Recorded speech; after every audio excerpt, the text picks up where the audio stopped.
In the early landscape of scientific thought, electricity and magnetism occupied two entirely different territories of the human imagination. They were known, observed, and even admired, yet they were understood as separate forces with separate behaviors, separate tools, and separate meanings. Electricity was dramatic and unsettling, something that sparked, shocked, and dazzled. Magnetism was quiet and steady, a force that guided compass needles and pulled iron with silent certainty. To the thinkers of the 18th and early 19th centuries, these phenomena belonged to different categories of nature, much like fire and gravity, each worthy of study, but not obviously related. Electricity entered human awareness largely through spectacle. Static electricity produced sudden flashes and painful jolts that startled experimenters and audiences alike. Early demonstrations involved charged glass jars, metal rods, and sparks leaping across air gaps. These effects were brief, energetic, and often unpredictable. Electricity felt alive, almost temperamental. It could be generated through friction, stored temporarily, and released in dramatic bursts. Because of this, it was associated with motion, excitement, and danger. It seemed transient, something that existed only while conditions were carefully arranged. Magnetism, by contrast, appeared calm and permanent. Lodestones attracted iron without effort or preparation. A magnet did not need to be rubbed or charged to perform its function. It simply was. Its influence extended invisibly through space, aligning compass needles reliably enough to guide ships across oceans. Magnetism felt ancient and dependable, tied to the Earth itself. It was linked to navigation, orientation, and stability rather than to spectacle. This difference in character alone made it difficult for early scientists to imagine a shared origin between the two. The tools used to study these forces reinforced their separation. Electrical experiments relied on glass, silk, resin, and later batteries and wires. Magnetic experiments relied on iron filings, needles, and natural magnets. The experimental setups looked different, behaved differently, and produced different kinds of results. One involved sparks and currents, the other attraction and alignment. There was no obvious bridge connecting the two realms.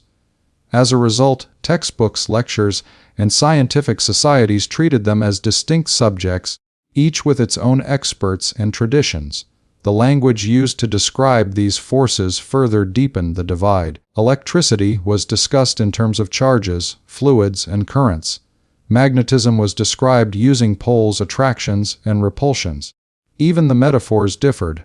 Electrical effects were often compared to flowing water or bottled energy, while magnetism was compared to invisible threads or directional influences. These conceptual frameworks shaped how scientists thought, making it harder to see beyond established categories.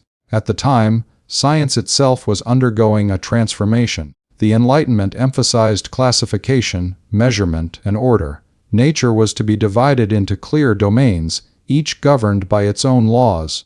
This approach was powerful and productive, but it also encouraged compartmentalization. Once a phenomenon had been placed into a category, it tended to stay there.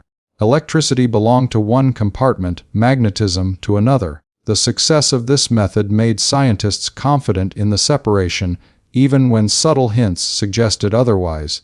There were, however, small anomalies that did not fit neatly into this picture. Certain electrical experiments produced effects that seemed oddly directional. Some magnetic materials behaved strangely when heated or struck.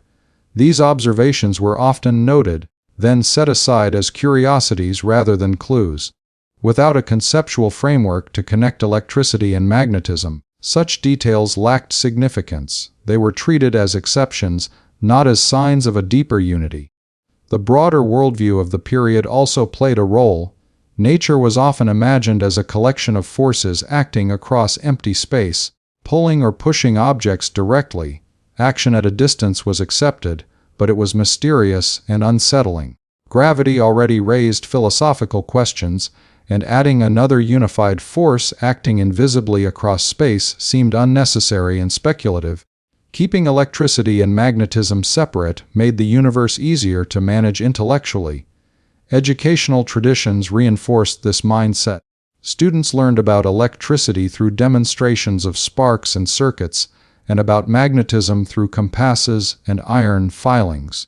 Rarely were these lessons brought together.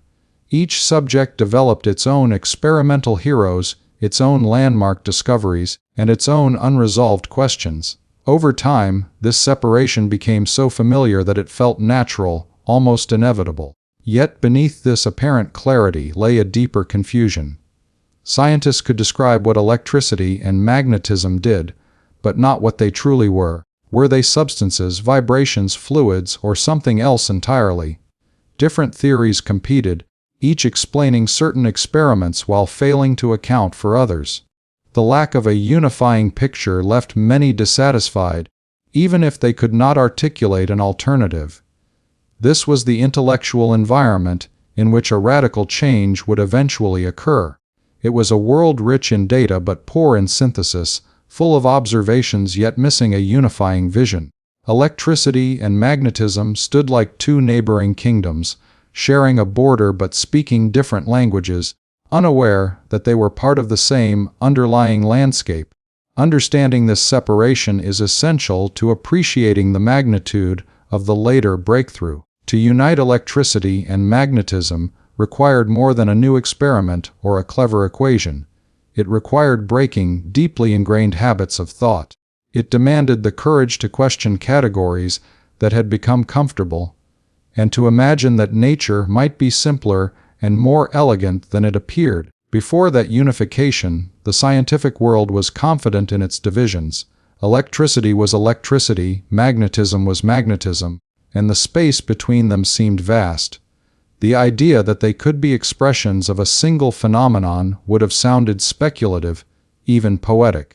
Yet history shows that the most transformative ideas often begin as quiet doubts about assumptions everyone else takes for granted.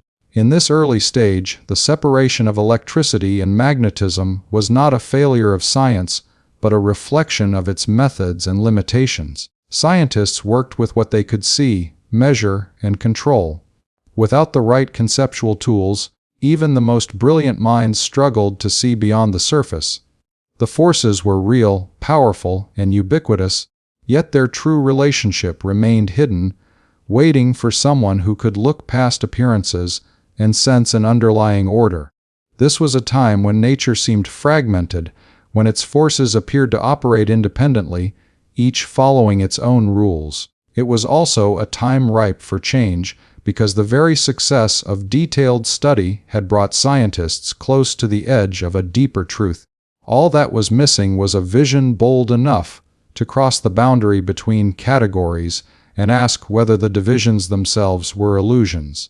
That is where the story truly begins, in a world convinced of separation, unaware that it stood on the threshold of unity, and unprepared for the idea that two of its most familiar forces were, in fact, different faces of the same profound reality. As experimental knowledge expanded, the separation between electricity and magnetism did not immediately collapse, but it began to show subtle cracks. These cracks were not obvious revolutions, they were small disturbances in an otherwise orderly picture. They appeared in laboratories, workshops, and lecture halls, often noticed only by those who paid close attention. At first, they seemed like minor curiosities easily ignored or explained away. Yet, taken together, they hinted that the tidy division of forces might be more fragile than it appeared. One of the most significant changes came from improvements in experimental technique. Better instruments allowed scientists to observe weaker effects and more delicate interactions. Batteries became more reliable, wires more conductive, and measuring devices more precise. Electricity was no longer limited to fleeting sparks and shocks. It could now flow steadily, be guided, and be controlled. This transformed electricity from a spectacle into a system. With steady currents available, researchers could observe how electricity behaved over time, not just in isolated bursts. As currents flowed through wires, they revealed patterns that were previously invisible. Heat was generated, chemical reactions occurred, and motion could be produced. Electricity began to look less like a mysterious fluid and more like something structured, something governed by laws. This shift alone encouraged deeper thinking. When a phenomenon becomes predictable, it invites explanation beyond surface description. Meanwhile, magnetism was undergoing its own quiet evolution. Iron filings sprinkled around magnets revealed graceful, curved patterns that seemed to trace invisible pathways through space. These patterns suggested structure, not randomness. They implied that magnetism was not confined to the magnet itself but extended outward, shaping the space around it. The idea that space could be active, rather than empty, was unsettling but compelling. Still, most researchers treated these developments within existing categories. Electrical currents were studied as electrical phenomena. Magnetic patterns were studied as magnetic phenomena. The possibility that these observations might be related remained largely unspoken. The intellectual habits of separation were strong, reinforced by decades of tradition. Then came experimental results that were harder to ignore. When electric currents passed through wires, nearby compass needles deflected. This simple observation carried enormous implications. A phenomenon thought to belong purely to electricity was producing a magnetic effect. At first, this was seen as electricity influencing magnetism, not as evidence of unity. Electricity was considered the active agent, magnetism the passive response. The hierarchy remained intact, even if the boundary blurred slightly. Yet this interaction raised unsettling questions. If electricity could produce magnetism, what exactly was happening in the space around the wire? The magnetic effect did not reside only in the wire itself. It extended outward, influencing objects nearby. Once again, space seemed to play an active role. The old picture of forces acting directly at a distance without any intermediary began to feel inadequate. As experiments multiplied, the complexity grew. Coils of wire intensified magnetic effects. Changing currents produced different results than steady ones. Motion, change, and time began to matter in ways they had not before. These observations resisted simple explanations based on static forces. They suggested dynamic relationships, processes unfolding in space rather than instantaneous actions. At this stage, many scientists focused on practical applications. Electromagnets could lift heavy objects. Motors could convert electrical energy into motion. These successes were impressive and useful, but they did not require deep theoretical unification. Technology advanced faster than understanding, as it often does. The question of what electricity and magnetism truly were remained open. The intellectual challenge lay in interpretation. Some thinkers tried to preserve the old categories by adding complexity. They proposed additional fluids, hidden mechanisms, or special cases. These explanations worked locally, but failed to provide a coherent global picture. They solved individual puzzles without addressing the underlying unease, the sense that electricity and magnetism were too deeply entangled to remain separate. A new way of thinking was required, one that did not begin with categories but with relationships. Instead of asking whether a phenomenon was electrical or magnetic, this approach asked how changes in one aspect of nature affected another. It emphasized processes over substances, patterns over objects. This shift was subtle but profound. It required scientists to think less about things and more about interactions. Central to this emerging view was the recognition that change itself had physical consequences. A steady electric current produced a stable magnetic effect, but a changing current produced something more complex. Similarly, a changing magnetic environment could induce electrical effects. These reciprocal influences hinted at symmetry, at a balance between electricity and magnetism that defied simple hierarchy. Space, once considered a passive stage on which forces acted, now appeared as an active participant.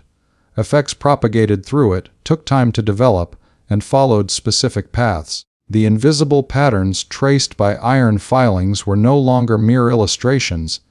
They became clues to the underlying structure of reality. Space had properties, and those properties mattered.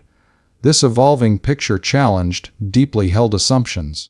It suggested that forces were not separate entities reaching across emptiness, but manifestations of conditions distributed throughout space. The distinction between cause and effect became less straightforward. An action in one place did not instantly produce a result elsewhere. It set off a chain of changes that traveled through the surrounding environment. Such ideas were difficult to accept, not because they lacked evidence, but because they demanded a new intuition. Human experience is dominated by solid objects and direct contact. Invisible fields and delayed interactions do not align easily with everyday perception. Accepting them required trust in abstraction and mathematics, tools that could describe what the senses could not reveal. As theoretical thinking slowly caught up with experimental results, the old separation began to feel increasingly artificial. Electricity and magnetism appeared less like independent forces and more like different aspects of a single, evolving system.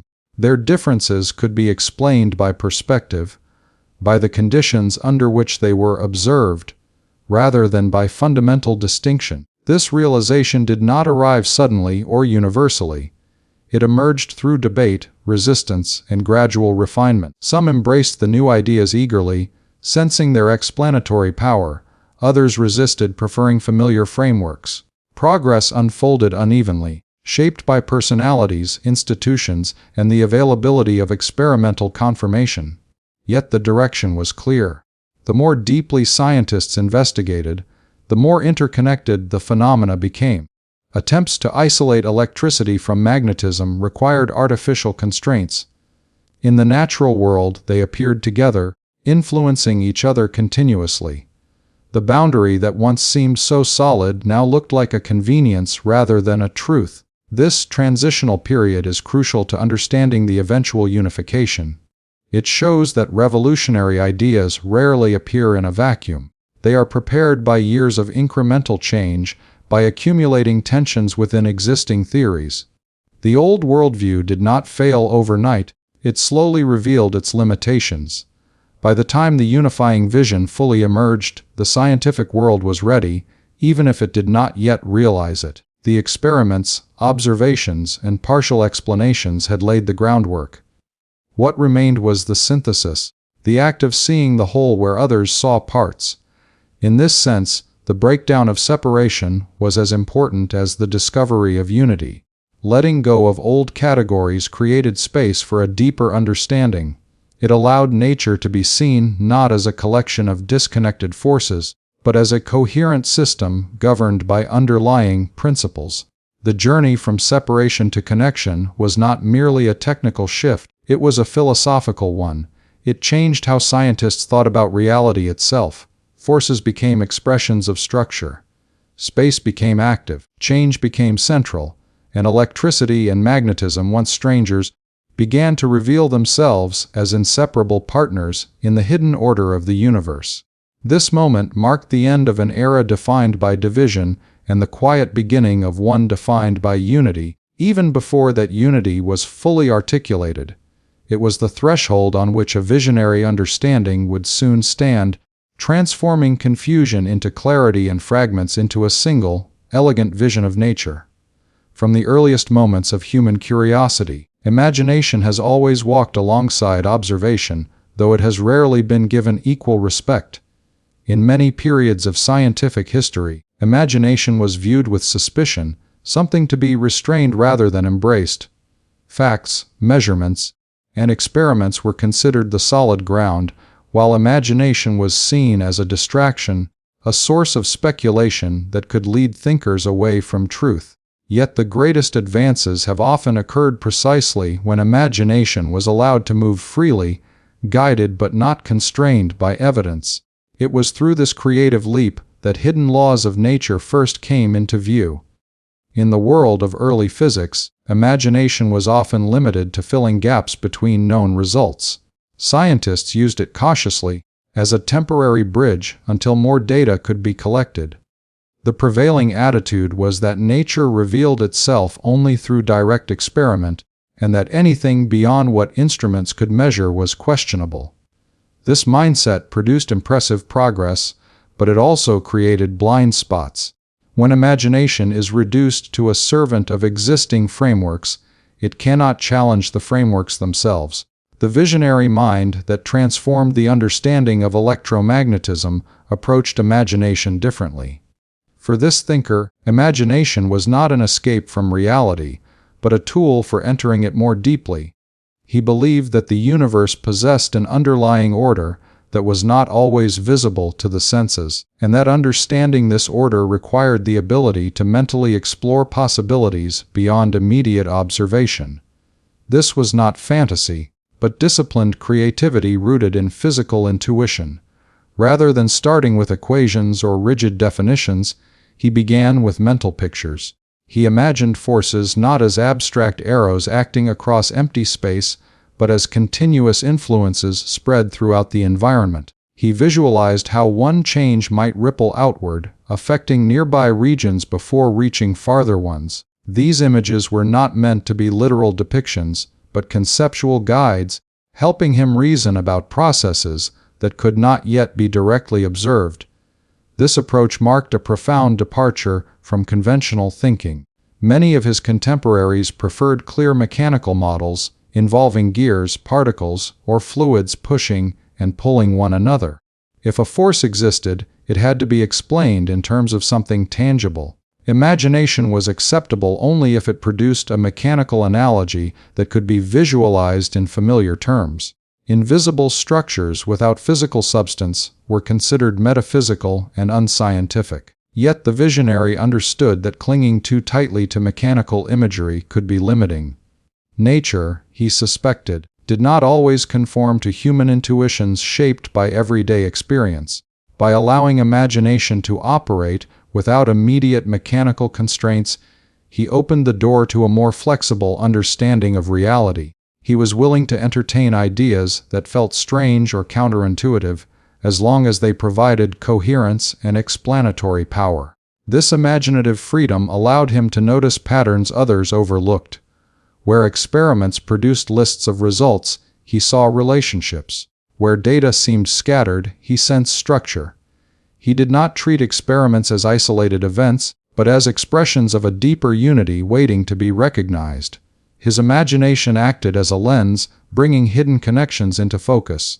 Crucially, this imagination was not detached from rigor. It was constantly tested against known facts and refined through logical reasoning. When an imagined picture conflicted with experiment, it was adjusted or discarded. This balance between creativity and discipline distinguished his approach from pure speculation. Imagination generated possibilities, mathematics and experiment evaluated them. One of the most powerful aspects of his imaginative thinking was temporal. He did not view physical effects as instantaneous.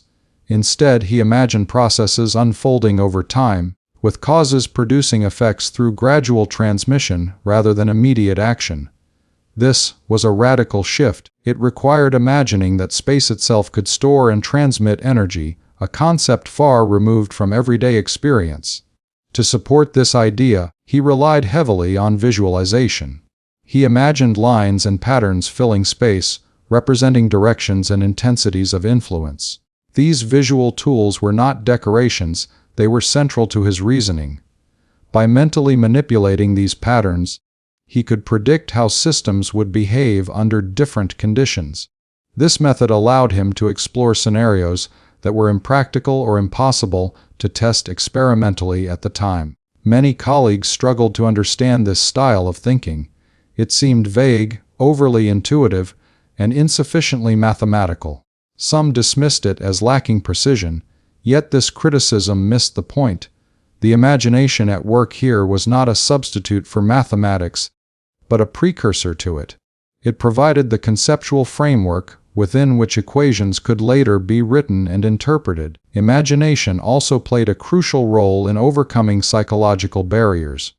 Accepting that invisible entities could have real physical effects required a willingness to let go of deeply ingrained assumptions.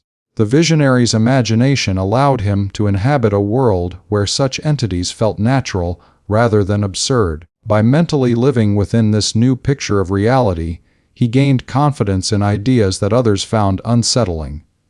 This confidence was essential because the path was lonely. Revolutionary ideas rarely find immediate acceptance. Without experimental confirmation, imaginative insights can feel fragile, easily undermined by criticism. The ability to trust one's own vision, while remaining open to correction, is a rare balance. It requires both humility and courage. Imagination also enabled prediction. By extending known principles into untested regimes, he could foresee phenomena that had not yet been observed. These predictions were not guesses, they were logical consequences of an imagined structure applied consistently. When later experiments confirmed these predictions, they validated not just specific results, but the imaginative method itself. The broader significance of this approach extends beyond electromagnetism. It illustrates how imagination functions as a bridge between ignorance and knowledge. When data alone cannot guide the way forward, imagination explores the space of possibilities. It proposes patterns, symmetries, and unifying principles that can later be tested and refined. Without this exploratory phase, science risks becoming trapped within existing paradigms. This perspective also reshaped the relationship between physics and philosophy. By emphasizing conceptual understanding over mechanical description, the visionary blurred the boundary between empirical science and metaphysical inquiry.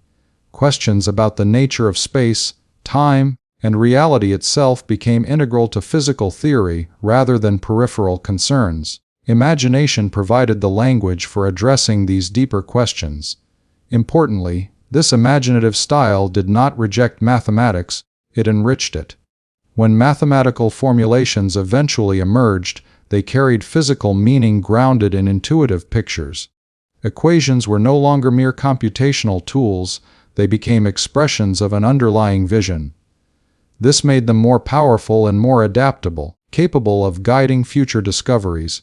The legacy of this imaginative approach can be seen in modern physics, where visualization, symmetry, and conceptual models play central roles. From space-time curvature to quantum fields, many of today's most successful theories rely on imaginative frameworks that go far beyond direct observation. Instruments confirm predictions, but imagination defines what to look for in the first place. In this sense, imagination is not opposed to realism, it is essential to it. Reality is often richer and stranger than immediate perception suggests. To understand it, the mind must be willing to venture beyond the visible, guided by logic and evidence but not constrained by familiarity. The visionary who anticipated electromagnetism embodied this principle fully. His work reminds us that progress depends not only on better tools, but on better ways of thinking. Instruments extend the senses, but imagination extends understanding. It allows scientists to ask new questions, to see unity where others see fragmentation, and to glimpse order hidden beneath complexity. At a deeper level, this story challenges the common narrative that science advances purely through accumulation of facts. Facts are essential, but without imagination, they remain isolated. It is imagination that weaves them into coherent stories about how the universe works. It transforms knowledge from a collection of observations into an understanding of principles. The power of imagination lies in its ability to reveal possibilities that reality has not yet displayed openly. When guided by reason, it becomes a tool for discovery rather than illusion. The visionary use of imagination in revealing electromagnetism stands as a testament to this truth. It shows that seeing further sometimes means seeing inward, into the conceptual structures that shape perception. By daring to imagine what could be, rather than limiting thought to what already was, a deeper order in nature was brought to light. And once seen, that order changed the course of science forever. As this imaginative approach matured, it began to reshape not only individual insights, but the entire process of understanding nature. The visionary did not treat imagination as a momentary spark that ignited discovery and then faded away. Instead, imagination remained an active, continuous force, guiding interpretation, refining intuition, and sustaining coherence across increasingly complex ideas. It became a way of thinking rather than a preliminary step, deeply integrated into every stage of reasoning. One of the most striking features of this method was its patience. Instead of rushing to formalize ideas into rigid structures, The visionary allowed concepts to remain flexible for long periods. He was willing to live with uncertainty, to hold partially formed pictures in his mind without demanding immediate closure. This patience allowed subtle relationships to reveal themselves gradually. Many breakthroughs occurred not through sudden inspiration, but through prolonged contemplation, where imagination quietly reorganized known facts into new configurations. This sustained imaginative engagement also enabled resilience in the face of confusion. When experiments produced results that seemed contradictory or incomplete, imagination provided a space to explore alternative interpretations without discarding valuable insights. Rather than forcing observations into existing frameworks, the visionary allowed the frameworks themselves to evolve. This adaptability was crucial because the phenomena under study did not fit neatly into established categories. Imagination also functioned as a unifying force. As knowledge expanded, the risk of fragmentation increased. Different experiments, methods, and interpretations threatened to pull understanding in multiple directions. Through imaginative synthesis, disparate elements were woven into a coherent whole. Patterns that appeared unrelated at first glance were recognized as manifestations of the same underlying structure. This unification was not imposed artificially. It emerged naturally from sustained conceptual exploration. An important aspect of this process was the ability to shift perspective. The visionary frequently reconsidered problems from multiple angles, imagining how the same phenomenon might appear under different conditions or to different observers. This mental flexibility reduced attachment to any single viewpoint.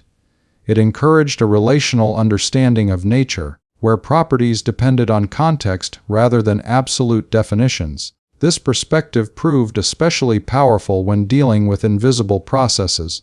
Without direct sensory access, imagination became the primary means of exploration. By constructing detailed mental models, the visionary could reason about interactions occurring beyond the reach of instruments. These models were not static, they were dynamic, evolving as new information became available. Their value lay not in literal accuracy, but in their capacity to generate correct predictions and insights. Imagination also helped bridge the gap between qualitative intuition and quantitative description. While mathematics provided precision, imagination supplied meaning. Equations alone could not convey why a particular relationship existed or how it fit into the broader picture. Imaginative understanding allowed mathematical results to be interpreted physically, grounding abstract symbols in conceptual reality. This interplay was particularly important during moments of theoretical tension. When calculations led to surprising or counterintuitive conclusions, imagination offered a way to make sense of them. Rather than rejecting results that conflicted with intuition, the visionary used imagination to reshape intuition itself. Over time, what once seemed strange became natural, and understanding deepened accordingly. The social context of science also played a role. Innovative ideas often encounter resistance, not because they are wrong, but because they challenge familiar ways of thinking. Imagination provided the visionary with an internal source of validation, a sense of coherence that did not depend entirely on external approval. This internal consistency made it possible to persist despite skepticism and misunderstanding. Communication, however, remained a challenge. Imaginative concepts are often difficult to convey, especially when they lack established terminology. The visionary experimented with metaphors, diagrams, and analogies to share his ideas. These tools were imperfect, sometimes misunderstood, but they opened channels of dialogue that pure formalism could not. Through them, imagination became a shared resource, rather than a private experience. Over time, this imaginative framework began to influence others. Students and colleagues exposed to these ideas learned to think differently about physical phenomena. They became more comfortable with abstraction, more willing to entertain non-intuitive possibilities. In this way, imagination propagated through the scientific community, subtly altering its collective mindset. The impact extended beyond immediate discoveries. By demonstrating the legitimacy of imaginative reasoning grounded in physical intuition, the visionary expanded the methodological boundaries of science. He showed that rigorous thinking need not be limited to what can be directly observed or mechanically explained. This broadened the scope of inquiry, making room for concepts that would later become central to modern physics. Imagination also fostered a deeper sense of unity between theory and experiment. Rather than viewing experiments as mere tests of hypotheses, the visionary saw them as dialogues with nature. Imagination shaped the questions posed, anticipated possible answers, and interpreted outcomes. This interactive process enriched both sides, making experimentation more purposeful and theory more responsive. As the conceptual framework grew more robust, it began to support increasingly bold predictions. These predictions were not leaps of faith, but natural extensions of an imagined structure applied consistently. When they were eventually confirmed, they reinforced confidence not only in specific theories, but in the imaginative method itself.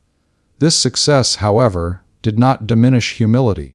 The visionary remained aware that imagination, powerful as it was, could mislead if not carefully constrained. Continuous engagement with empirical evidence was essential. Imagination proposed, nature disposed. This balance maintained integrity and prevented descent into unfounded speculation. The long-term consequences of this approach are evident in the evolution of scientific thought.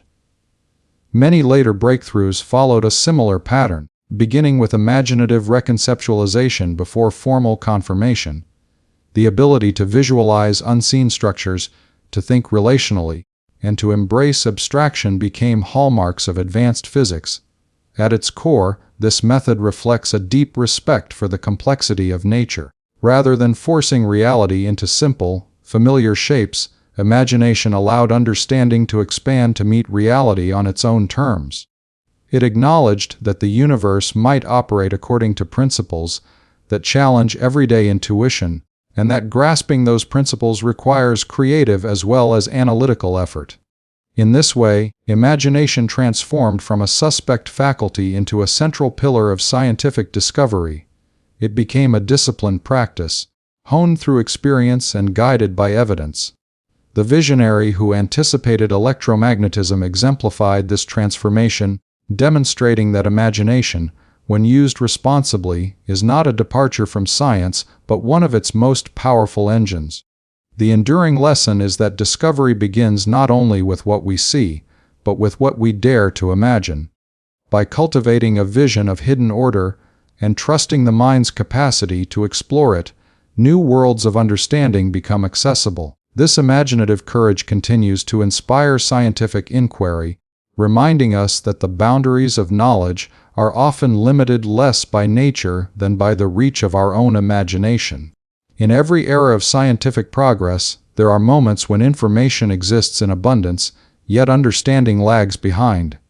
Experiments accumulate, observations are recorded, and data fills notebooks, but meaning remains elusive. This gap between knowing facts and understanding patterns is where true insight is born. Some minds are satisfied with collecting results, carefully categorizing them, and adding them to the growing archive of knowledge. Other minds are restless. They sense that beneath the surface diversity of phenomena, there is an order waiting to be recognized. It is this second type of mind that changes the course of science by seeing connections where others see only separation. During the early study of natural forces, experiments were often designed to isolate variables. This approach was powerful and necessary, but it also encouraged fragmentation. Each experiment became a small island of knowledge, valuable on its own, but rarely connected to a larger continent of understanding. Electricity produced sparks in one laboratory, magnetic needles aligned in another, and light behaved mysteriously in yet another context. These phenomena were documented meticulously, yet they lived in separate mental compartments. What distinguished the visionary thinker was an unusual sensitivity to relationships. He did not view experiments as isolated demonstrations, but as expressions of deeper principles. When he observed different phenomena, he asked not only how they worked, but how they might be related. This habit of relational thinking transformed scattered facts into clues pointing toward an underlying structure. Patterns often reveal themselves indirectly. They are not always visible in raw data, but emerge when results are compared across contexts. For example, similarities in mathematical form, symmetry in behavior, or parallel responses to change can hint at a shared origin. Many scientists noticed such similarities but treated them as coincidences or convenient analogies. The visionary treated them as signals. To him, repeated resemblance was not accidental, it was evidence of unity. This way of seeing required stepping back from individual details and adopting a broader perspective. It meant resisting the urge to explain every phenomenon separately and instead asking whether a single framework could account for many. This is a difficult intellectual move because it challenges established expertise. Specialists often build their authority within narrow domains. Proposing connections across domains can appear naive or speculative. Yet without this step, synthesis is impossible. One of the most powerful tools in recognizing patterns is comparison. By examining how different systems respond to similar conditions, hidden relationships can be exposed. The visionary compared how electric effects spread through space with how magnetic influences appeared to extend outward from their sources. Though the manifestations differed, the underlying behavior showed striking similarities. Both suggested structured influences filling space rather than isolated actions confined to objects. Another important clue came from change. Static situations often hide relationships, while dynamic situations reveal them.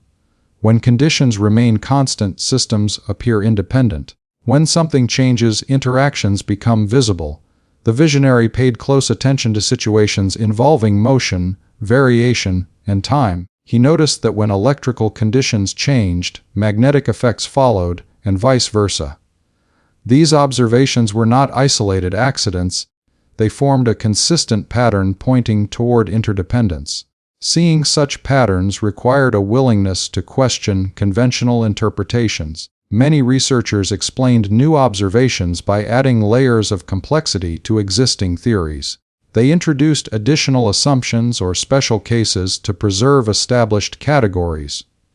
While this approach could explain individual results, it obscured the broader picture. The visionary took the opposite path. Instead of complicating explanations, he simplified them by seeking common ground.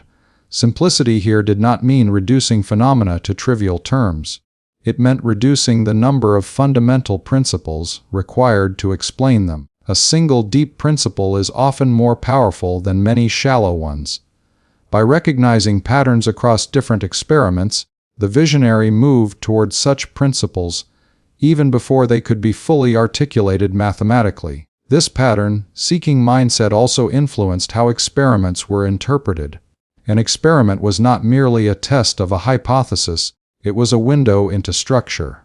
Results were examined not just for confirmation or refutation, but for what they revealed about relationships. Unexpected outcomes were especially valuable, because they often exposed connections that established theories could not explain. An important aspect of this approach was tolerance for ambiguity. Patterns rarely present themselves fully formed. Early hints can be vague, incomplete, or even contradictory. Recognizing them requires patience and openness. The visionary did not demand immediate clarity. He allowed ideas to remain provisional, trusting that coherence would emerge over time as more connections were explored. This tolerance extended to the use of visual and conceptual tools. Diagrams, mental images, and analogies played a crucial role in exploring patterns. These tools allowed relationships to be manipulated and examined in ways that purely verbal or numerical descriptions could not. By visualizing how influences might spread and interact, the visionary could test the consistency of emerging patterns. Crucially, pattern recognition is not passive. It is an active process that shapes perception itself. Once the mind becomes attuned to certain relationships, it begins to notice them more readily. The visionary's focus on connection sharpened his sensitivity to subtle cues that others overlooked. What seemed insignificant to one observer appeared meaningful to another, not because the data differed, but because the interpretive lens did. This interpretive lens was grounded in a belief that nature is coherent. Without this belief, pattern seeking would be arbitrary. The visionary trusted that the universe was governed by consistent principles, even if they were not yet understood. This trust justified the search for unity and gave direction to inquiry. It prevented despair in the face of complexity and motivated continued exploration. The recognition of patterns also reshaped the role of theory. Instead of being a rigid framework imposed on data, theory became a flexible guide, evolving as patterns became clearer. Theories were valued not only for their predictive power, but for their ability to reveal connections. A good theory, in this view, was one that made relationships visible and intelligible. This approach had a cumulative effect. Each recognized pattern reinforced confidence in the overall vision, making it easier to recognize additional connections. Over time, a network of relationships emerged, linking phenomena that had once seemed unrelated. This network did not eliminate differences between phenomena, but explained them as variations within a unified structure. Importantly, this pattern-based understanding did not diminish the importance of detail. On the contrary, it gave details new significance. Individual experiments mattered not only for their specific results, but for how they fit into the larger pattern. This dual attention to detail and unity is rare and demanding. It requires both precision and breadth, qualities seldom combined in equal measure. The broader scientific community did not immediately share this perspective. Many remained focused on refining measurements and improving techniques within established domains. Their work was essential, but without synthesis, its implications remained limited. The visionary's contribution lay in revealing how these efforts could be woven together into a coherent whole. This capacity to see patterns where others saw isolated experiments represents a profound cognitive shift. It moves science from description to understanding, from accumulation to integration. It transforms knowledge into insight. Without it, progress would remain incremental, confined to narrow advances rather than transformative leaps. In hindsight, the patterns that led to unification may appear obvious. Once a framework is established, connections seem natural, even inevitable. But before that framework exists, recognizing such patterns requires courage and imagination. It involves trusting intuition without abandoning rigor, and challenging convention without rejecting evidence. This stage of insight marks a turning point. It is the moment when scattered observations begin to align, when the noise of data resolves into signal. It does not yet produce final answers, but it reveals direction. It shows that nature is speaking a coherent language, even if its grammar is not yet fully understood. By seeing patterns where others saw only experiments, the visionary laid the groundwork for a deeper understanding of reality. He demonstrated that the most important discoveries often begin not with new data, but with new ways of seeing. This ability to recognize hidden order is what transforms curiosity into comprehension and opens the door to revolutions in thought that reshape our understanding of the universe.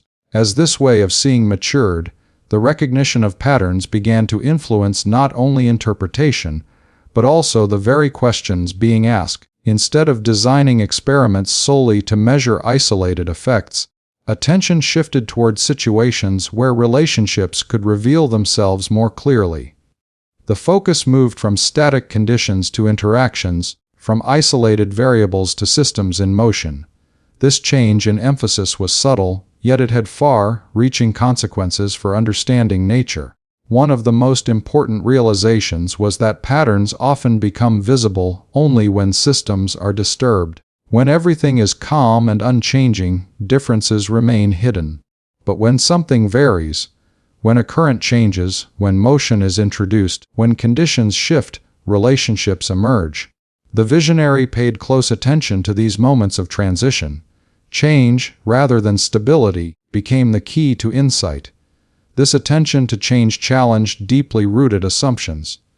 Traditional thinking favored equilibrium and balance, viewing disturbances as complications rather than opportunities. Yet disturbances revealed how phenomena responded to one another. They exposed connections that static descriptions concealed. By studying how systems reacted to variation, the visionary could trace lines of influence that linked seemingly separate effects. Another crucial aspect of pattern recognition was scale. Some relationships are invisible at one scale and obvious at another. By mentally shifting between local details and global behavior, the visionary could see how small interactions contributed to large structures. This ability to move fluidly between levels of description prevented fixation on either minutiae or abstractions alone. It allowed coherence to emerge naturally. Patterns also appeared in symmetry. When different phenomena obey similar constraints or exhibit mirrored behavior, it suggests a common foundation. The visionary was sensitive to these symmetries, even when they were imperfect. Small deviations did not negate the pattern, they enriched it, offering clues about conditions under which unity expressed itself differently. Symmetry became a guide rather than a rigid rule. Equally important was the willingness to reconsider familiar interpretations. Data that had long been explained in one way could suddenly appear different when viewed through a relational lens. What once seemed like coincidence gained significance. This reinterpretation did not require new experiments, only a new perspective. In this sense, discovery occurred as much in the mind as in the laboratory. The process was iterative. Initial patterns suggested tentative connections. These connections led to new questions, which guided further observation and reasoning. Each cycle refined understanding, strengthening some links while weakening others. This gradual convergence toward coherence contrasted sharply with the idea of sudden revelation. Insight emerged through persistence and careful comparison. Pattern recognition also reshaped the meaning of explanation. Instead of asking what caused a specific effect in isolation, the visionary asked how different effects fit together. Explanation became relational rather than linear. Understanding was measured not by the ability to trace a single causal chain, but by the ability to situate phenomena within a broader network of relationships. This network view had profound implications. It suggested that no phenomenon existed entirely on its own. Each was embedded within a system of influences extending through space and time. Isolating a phenomenon for study was a practical necessity, but not a reflection of reality itself. Reality was interconnected, and understanding required acknowledging that interconnectedness. Such thinking demanded intellectual humility. Recognizing patterns across domains meant accepting that no single experiment or theory captured the whole truth. Each contributed a piece to a larger puzzle. The visionary embraced this incompleteness, seeing it not as a weakness, but as an invitation to deeper synthesis. Communication of these ideas remained challenging. Patterns are often easier to sense than to articulate. Explaining them required new metaphors and conceptual tools. Diagrams, analogies, and narratives played an essential role in conveying relationships that resisted simple description. While these tools were sometimes misunderstood, they were indispensable in bridging gaps between intuition and formal reasoning. As others began to appreciate this pattern-based approach, it subtly altered scientific culture. Collaboration across specialties became more valuable. Insights from one domain informed work in another. Boundaries that once seemed firm grew more permeable. This cross-fertilization accelerated progress as ideas traveled more freely and connections multiplied. The recognition of patterns also influenced expectations about the nature of laws. Laws were no longer seen merely as rules governing isolated phenomena, but as expressions of deeper order. They described relationships rather than commands. This shift made it possible to imagine unifying principles capable of explaining diverse effects within a single framework. Importantly, pattern recognition did not eliminate mystery. On the contrary, it often revealed new questions. Each discovered relationship pointed toward deeper levels of structure still unexplored. Understanding expanded, but so did awareness of complexity. This balance between clarity and mystery sustained curiosity and prevented complacency. The long-term impact of this mindset can be seen in how later generations approached scientific problems. The search for unification, symmetry, and coherence became central to theoretical work. Pattern recognition evolved from an individual talent into a collective practice, supported by mathematical tools and experimental techniques designed to reveal hidden relationships. At a philosophical level, this approach reshaped the conception of knowledge itself. Knowing became less about possessing facts and more about perceiving structure. Truth was understood as coherence within a network of relationships rather than correspondence to isolated observations. This perspective aligned scientific inquiry more closely with the complexity of nature. The ability to see patterns where others saw only experiments represents a turning point in intellectual history. It marks the transition from cataloging phenomena to understanding systems. Without this shift, progress would have remained fragmented, confined to incremental advances within narrow domains. This transformation did not diminish the value of careful measurement or detailed experimentation. Instead, it gave them direction and meaning. Data gained significance through context. Experiments became conversations with nature rather than isolated tests. Each result contributed to an evolving picture of unity. Ultimately, this pattern-based vision prepared the ground for a comprehensive understanding of natural forces. By revealing connections long hidden by habit and specialization, it allowed disparate phenomena to be seen as expressions of a single, coherent reality. What once appeared fragmented became intelligible, and what once seemed accidental revealed itself as necessary. This way of seeing stands as a reminder that progress often depends less on new information than on new relationships between what is already known. The most profound discoveries arise when the mind learns to look beyond boundaries, to notice echoes and symmetries, and to trust that beneath apparent diversity lies an order waiting to be recognized. For much of human history, space was imagined as an empty stage on which the drama of nature unfolded. Objects moved, forces acted, and events occurred, but space itself was considered passive, a mere container with no properties of its own. This assumption was so deeply ingrained that it rarely attracted scrutiny. Forces were thought to leap across emptiness, exerting their influence instantaneously and without mediation. The question of how this influence traveled was often left unanswered, or dismissed as a philosophical curiosity rather than a scientific problem. Gradually, this picture began to feel inadequate. Certain observations resisted explanation within a framework where space played no active role. Magnetic effects, for example, did not behave as if they originated solely at the magnet and acted directly on distant objects. Instead, they seemed to shape the surrounding region in an organized way. Iron filings revealed curved patterns, suggesting that influence was distributed throughout space rather than transmitted as a simple point-to-point action. These patterns hinted that space itself was structured by the presence of physical phenomena. The idea that space could possess structure required a profound shift in thinking. It meant abandoning the notion that reality consisted only of objects and forces acting between them.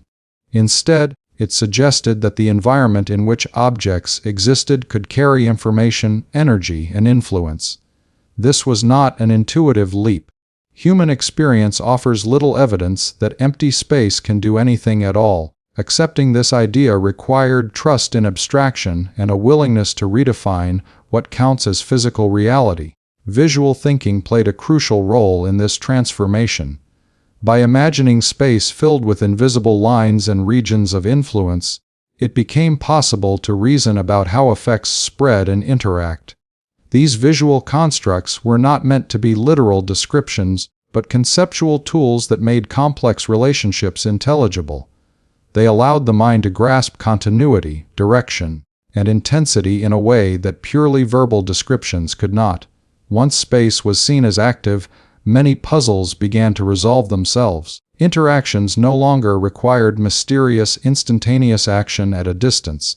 Instead, changes in one place could propagate through space, affecting nearby regions before reaching farther ones. This introduced a sense of causality that aligned more closely with physical intuition. Effects took time to develop, and their influence followed discernible paths. This perspective also transformed the understanding of energy. Energy was no longer confined to objects alone, it could be stored and transmitted through space itself. This idea unified diverse phenomena under a common framework. Whether dealing with electrical, magnetic, or optical effects, the same underlying concept applied energy existed in the configuration of space, not just in material entities. The implications extended beyond specific phenomena. If space could carry energy and influence, then it became a dynamic participant in physical processes. Objects interacted not directly, but through the medium of their surrounding environment. This relational view dissolved sharp boundaries between objects and their surroundings.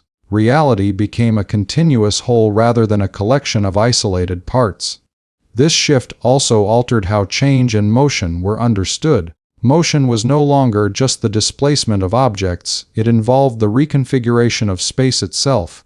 When conditions changed, space responded, adjusting its structure accordingly.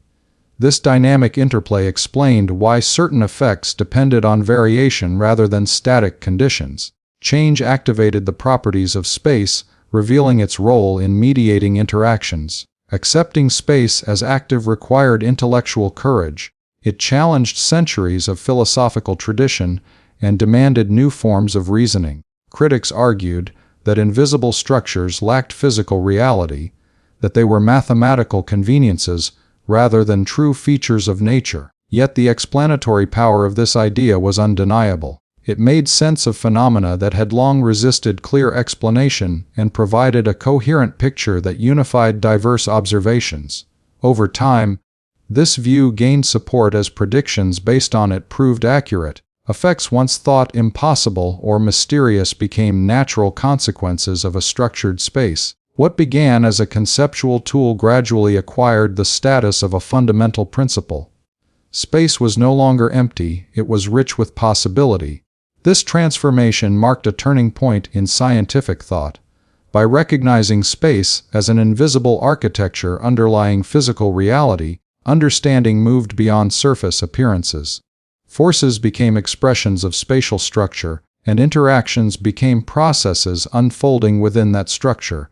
The universe appeared less like a machine of disconnected parts and more like an interconnected system governed by deep, unifying principles. The enduring significance of this idea lies in its influence on how reality is conceived.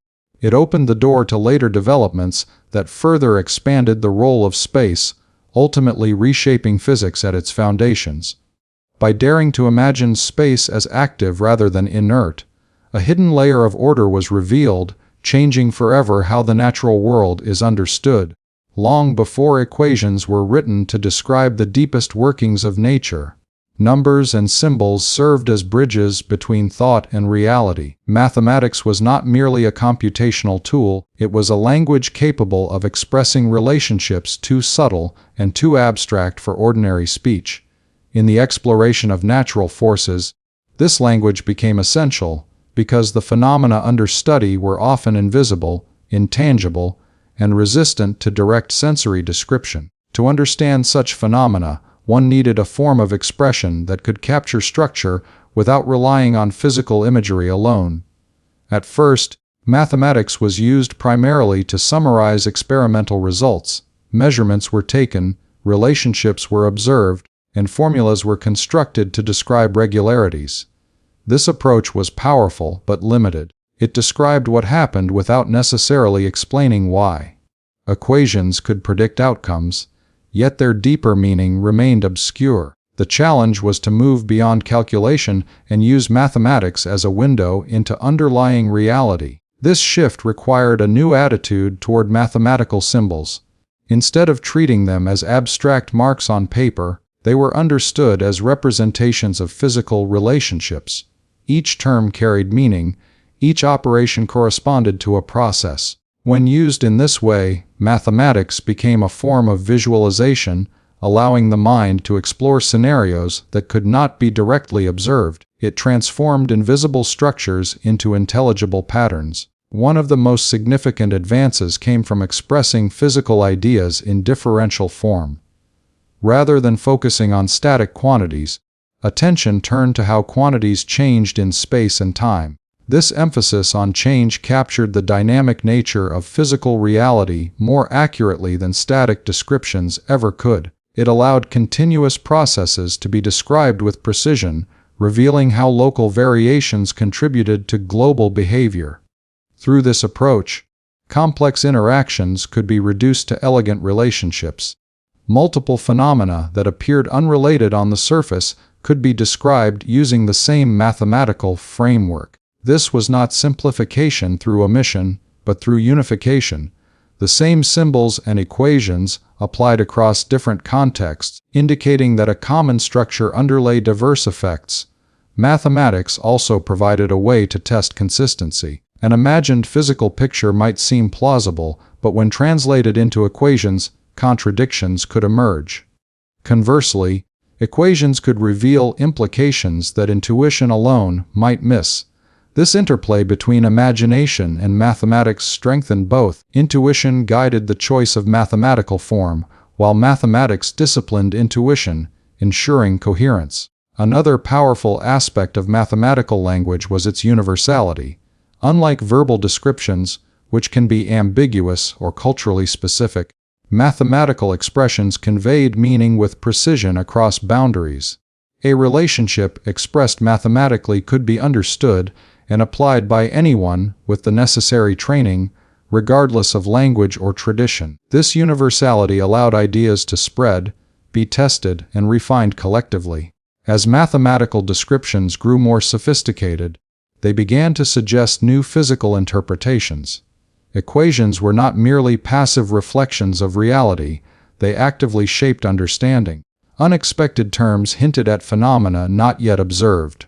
Symmetries revealed by mathematical structure suggested deeper principles governing behavior. In this way, mathematics became a source of discovery as well as description.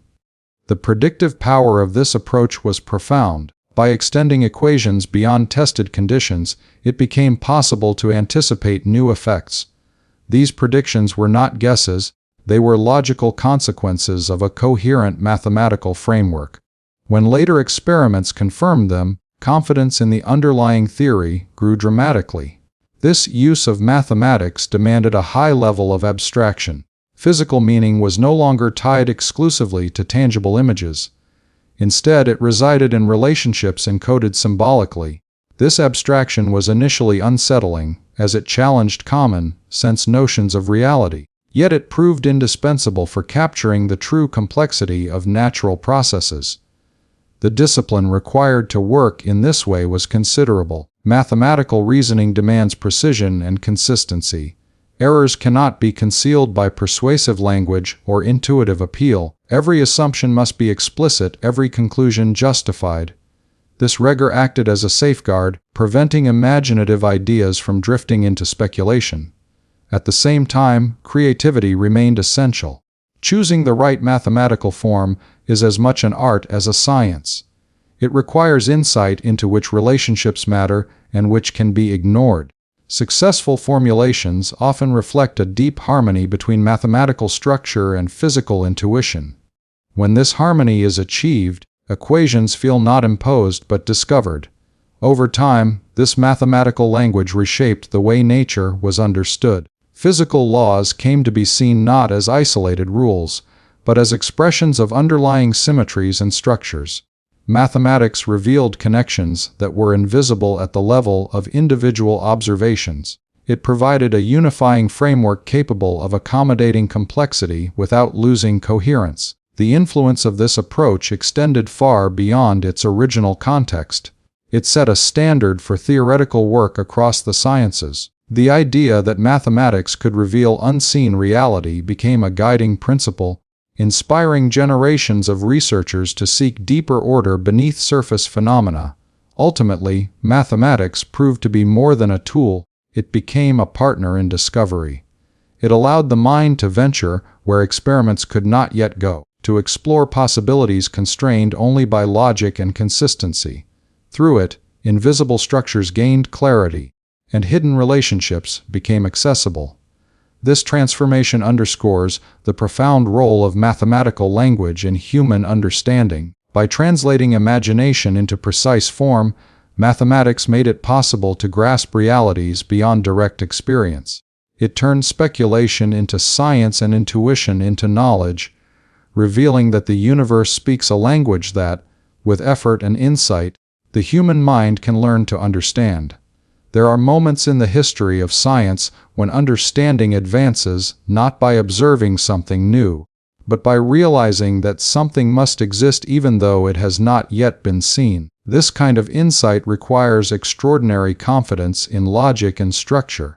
It demands trust in the internal consistency of an idea strong enough to extend it beyond the limits of current experience. Such moments mark a transition from explanation to prediction, where theory reaches forward into the unknown and reshapes expectations of reality. In the study of natural forces, prediction has often followed observation. A phenomenon is detected, studied, and then explained. Reversing this order is far more difficult. It requires a framework so coherent that its consequences are unavoidable. When such a framework implies the existence of new phenomena, those implications carry weight even in the absence of direct evidence. This was the case when unseen waves were inferred from the unity of forces and the structure of space. The reasoning behind this inference was subtle but powerful. If influences could propagate through space as continuous processes rather than instantaneous actions, then changes should travel in the form of waves. Waves are a natural solution to the problem of transmission. They appear whenever a medium supports oscillation, whether in water, air, or elastic materials. Extending this reasoning to space itself suggested that space could support similar disturbances. This idea required redefining what counts as a medium. Traditional waves required a tangible substance to carry them. Proposing waves in space challenged this assumption. It implied that space had properties analogous to a medium, capable of sustaining and transmitting motion. This was a bold claim, but it followed logically from the earlier recognition that space was active and structured.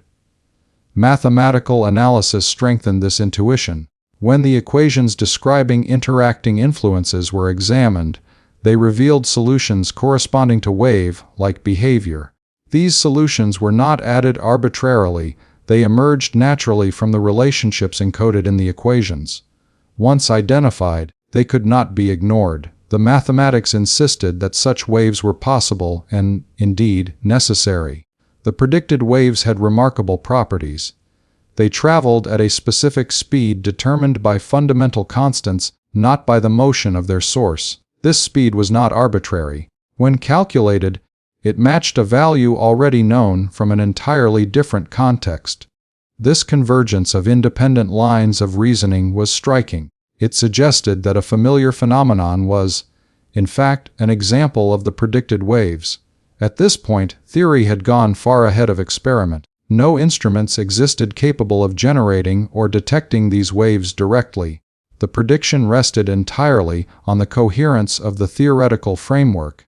Accepting it required a willingness to trust reasoning over immediate sensory confirmation.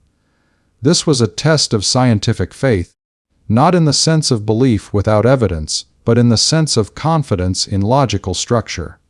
Such confidence was not universally shared. Skepticism was natural and healthy. Many questioned whether the predicted waves were mathematical artifacts rather than physical realities. Others accepted the mathematics but hesitated to grant physical existence to something invisible and unmeasurable. Debate followed, reflecting deeper questions about the nature of scientific knowledge. Despite this uncertainty, the prediction exerted a powerful influence. It guided experimental imagination, suggesting new possibilities and motivating the development of novel techniques. Researchers began to think about how such waves might be produced, how they might interact with matter, and how they could be detected. Theoretical prediction thus became a catalyst for technological innovation. When experimental confirmation eventually arrived, It transformed skepticism into acceptance. The detection of these waves validated not only a specific prediction, but an entire way of thinking. It demonstrated that invisible structures and abstract reasoning could reveal real aspects of the world. Theory had not merely described known phenomena, it had expanded reality itself by revealing what was previously hidden. The success of this prediction reshaped expectations about the role of theory. It showed that mathematical and conceptual coherence could be as powerful as direct observation in guiding discovery. This realization encouraged bolder theoretical exploration, opening the door to later predictions of entities and phenomena far removed from everyday experience. Beyond its scientific impact, this episode had philosophical significance. It challenged the idea that knowledge must be grounded solely in what can be seen or touched. It suggested that reality includes structures accessible only through reason. This expanded view of existence aligned science more closely with the deeper questions traditionally addressed by philosophy. The predictive leap also highlighted the importance of unity in theory. The predicted waves were not isolated additions to knowledge, they emerged naturally from an integrated framework. Their existence was a consequence of coherence. This reinforced the idea that the best theories are those that explain much with little, revealing hidden order rather than accumulating ad hoc explanations. In retrospect, the prediction of unseen waves appears almost inevitable, given the structure of the theory. But inevitability is a retrospective illusion. At the time, the leap required courage and imagination. It involved embracing uncertainty and trusting that nature was consistent enough to reward such trust. This episode stands as a testament to the power of human reasoning. It shows that by following ideas to their logical conclusions, it is possible to discover aspects of reality long before technology catches up. The mind, guided by logic and imagination, can reach beyond the present and glimpse the future. The enduring lesson is that prediction is not guesswork. When grounded in a coherent understanding of nature, it becomes a form of discovery in its own right. By revealing what must exist, theory shapes the trajectory of science, turning unknown possibilities into expected realities. In this way, the inference of unseen waves marked a turning point. It demonstrated that the hidden order of nature could be revealed through thought alone, and that the universe often yields its secrets first to the imagination disciplined by reason. Some ideas do not end with their creators. Instead, they unfold across generations, shaping ways of thinking, building technologies, and altering everyday life in ways that would have seemed unimaginable at the moment of their conception. When a deep insight reveals a hidden structure of nature, its influence rarely remains confined to theory. It ripples outward, touching disciplines, industries, and cultures, becoming part of the background fabric of the modern world. Once the unity of natural forces was understood, it transformed the goals of scientific research. Instead of treating phenomena as isolated problems to be solved individually, researchers began to search for deeper connections and overarching principles. This shift encouraged a more ambitious style of inquiry, one that sought simplicity beneath complexity. The success of this approach validated the belief that nature is governed by coherent laws that can be expressed elegantly and applied broadly. The impact on technology was profound. Concepts that were once purely theoretical became the foundation for practical innovation.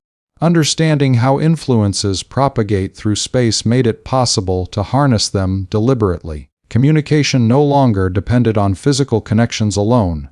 Information could be transmitted invisibly, across vast distances, at extraordinary speeds. This transformed society, shrinking the world and redefining how humans connect with one another. Energy, too, was reimagined. The ability to generate, control, and distribute power relied on principles that emerged from this unified understanding. Devices that converted energy from one form to another became more efficient and more versatile.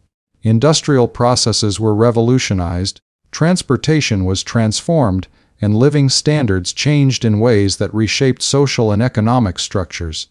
Beyond immediate applications, the conceptual legacy reshaped education and scientific culture.